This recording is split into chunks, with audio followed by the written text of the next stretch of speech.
buried treasure worth billions, hidden in the Philippines. Wow. That's the legend of Yamashita's gold. A tale of World War II loot, secret societies, and whispers of Cold War intrigue. Yeah. You sent over some fascinating research on this, so let's dive in and see if we can separate fact from fiction. That's what we do here. Right. Yeah. What always intrigues me about this story is how it intersects with so many pivotal moments in history. We were talking about the final days of World War II in the Pacific, the secretive world of the Japanese imperial family, and the murky beginnings of the Cold War. Yeah, and we've got this cast of characters that wouldn't be out of place in a spy thriller. Right.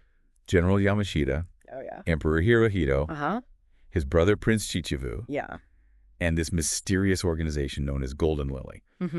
Where should we even begin unpacking all of this? Well, I think first we need to understand the alleged scale of the looting operation. Yeah. Authors Sterling and Peggy Seagrave, who've really dug deep into this. Yeah, they have. They claim that the Japanese military, under Yamashita's command, didn't just seize valuables. They systematically plundered entire nations. We're talking gold bullion from banks. Oh, wow. Cultural artifacts, even personal belongings from civilians. It's just amazing. And according to their research, it wasn't just random theft. Right. They argue that the Japanese had a detailed plan for this, right? Almost like a blueprint for looting. Exactly. The Seagraves claim that Golden Lily, allegedly led by Prince Chichibu himself, was the mastermind behind this meticulously organized operation. Their goal, allegedly, was to create a vast financial reserve, a war chest hidden away to fund future conflicts or even a resurgence of the Japanese Empire. So we're not just talking about a few stolen artifacts here, but potentially a treasure trove worth billions that could have destabilized entire economies. That's the claim. And the Seagraves allege that many who knew the locations of these hidden caches were silenced, either killed during the war or eliminated afterward to protect the secrets. There are even accounts of torture being used to try to extract information. So let's talk about General Yamashita himself. He was captured and executed for war crimes in 1946. Do we know if he had any knowledge of this Golden Lily operation or the location of the supposed treasure? That's a crucial question, and unfortunately we don't have a clear answer. Right. Yamashita was certainly in a position to know, but whether he kept any secrets or if those secrets died with him remains a mystery. Okay, so we've got this potentially vast fortune hidden somewhere in the Philippines, a shadowy organization, and a convicted general who may or may not have held the key to its location. And that is where I remember things getting really interesting. The Americans enter the picture. What role did the U.S. play in all of this? This is where the Seagraves account takes a controversial turn. They claim that American intelligence operatives, specifically a man named Edward Lansdale, discovered at least some of the hidden Golden Lily vaults shortly after the war. They even name a specific Filipino agent, Severino Garcia Diaz Santaramana, who allegedly worked with Lansdale on this. Hold on. Are we talking about the U.S. potentially knowing about this hidden treasure and then keeping it for themselves? That's exactly what the Seagraves argue. Wow. They go so far as to claim that the U.S. government used this recovered Japanese loot to create a secret slush fund, dubbed the M Fund, to finance covert operations during the Cold War. A secret Cold War slush fund fueled by stolen Japanese treasure. It sounds almost too wild to be true. But if it is true, what kind of scale are we talking about here? And how could they even manage such a fund without anyone noticing? That's a key question. And the Seagraves don't provide many concrete details about the M Fund's alleged size or how it was supposedly managed. Their claims rely heavily on anecdotal evidence and unnamed sources, which has led to a lot of skepticism from historians. Right, because if we're talking about billions of dollars being funneled through a secret slush fund, wouldn't there be some kind of paper trail? Or at least more substantial evidence than just rumors and speculation? You'd think so. And that's precisely the point raised by many historians who challenge the Seagraves narrative. They argue that if such a massive operation existed, we would have seen more concrete proof by now. So on the one hand, we have these tantalizing claims of a secret Japanese organization. Yeah. And vast fortune hidden away. Mm.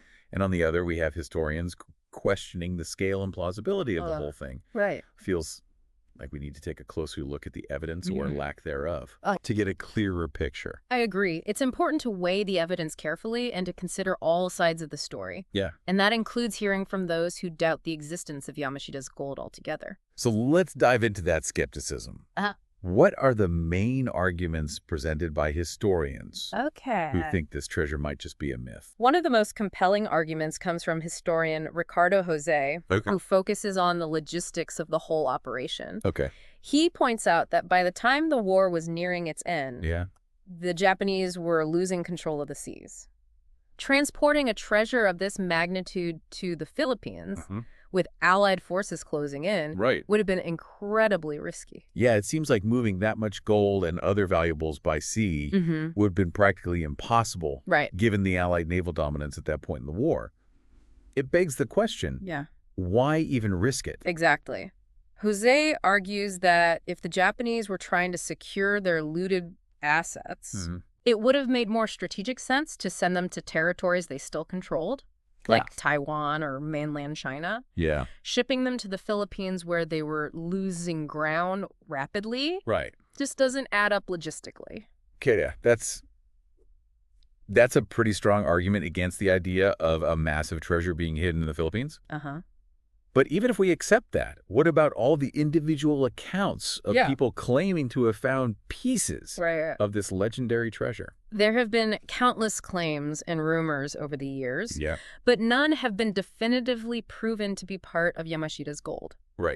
It's important to remember that the Philippines has a long history of buried treasures, both from pre-colonial times and from various conflicts throughout its history. So while some discoveries might be genuine, attributing them to Yamashita's hoard specifically is a big leap. That makes sense. Just because someone finds a hidden cache of valuables doesn't automatically connect it to this specific legend. But there is one case that seems to stand out. The story of Rogelio Roxas. Can you remind us about his story and why it's so compelling?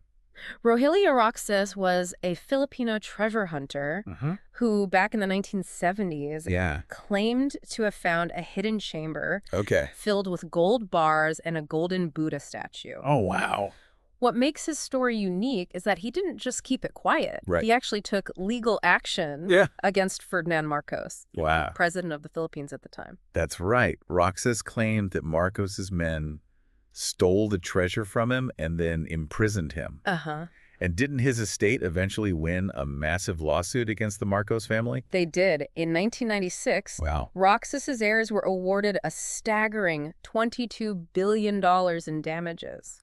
Now, while the court didn't definitively confirm that the treasure Roxas found was Yamashita's gold, they did acknowledge that he had indeed found a significant treasure of some kind.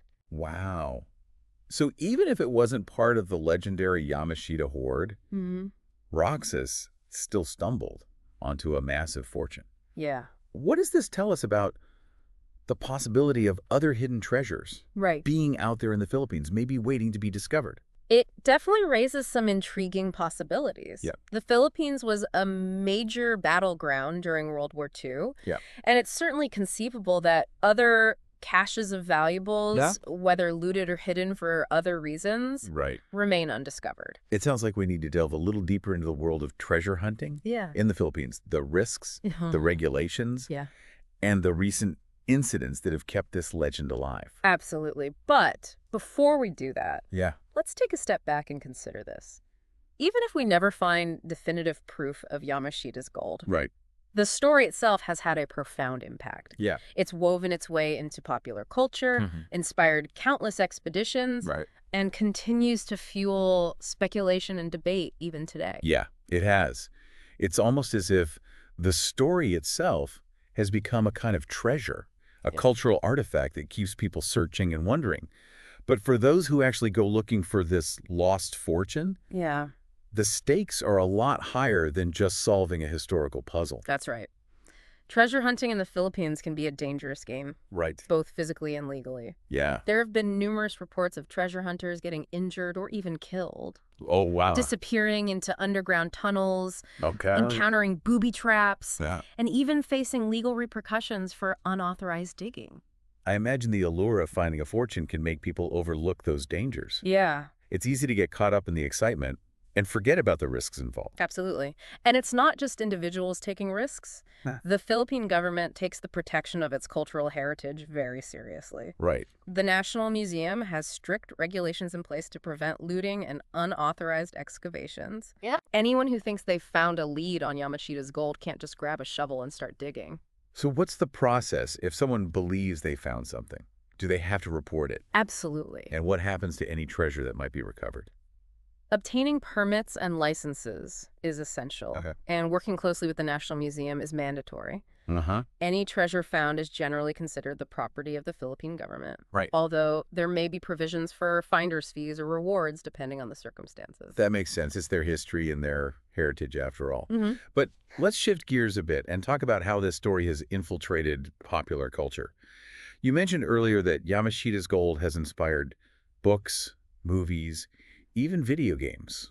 What are some specific examples that come to mind? Well, for one, there's Neil Stephenson's epic novel Cryptonomicon. Oh, yeah. Which weaves the legend of Yamashita's gold into its complex narrative about cryptography, World War II, and hidden information networks. And then there's a Filipino film called Yamashita, the Tiger's Treasure, which delves into the story from a more local perspective. I even remember an episode of Unsolved Mysteries back in the day that featured the story.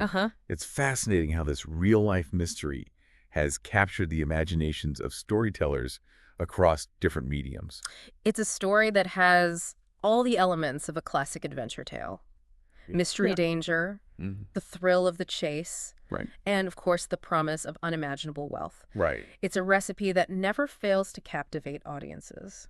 And what's interesting is that even if the treasure itself is never found, the story continues to resonate. After all, the idea of a hidden fortune, lost secrets, and the possibility of uncovering the truth, these are themes that are deeply ingrained in human nature. You've hit the nail on the head. I think that's what makes Yamashita's gold so enduring. It taps into our primal desire for discovery, for adventure, and for the possibility of striking it rich.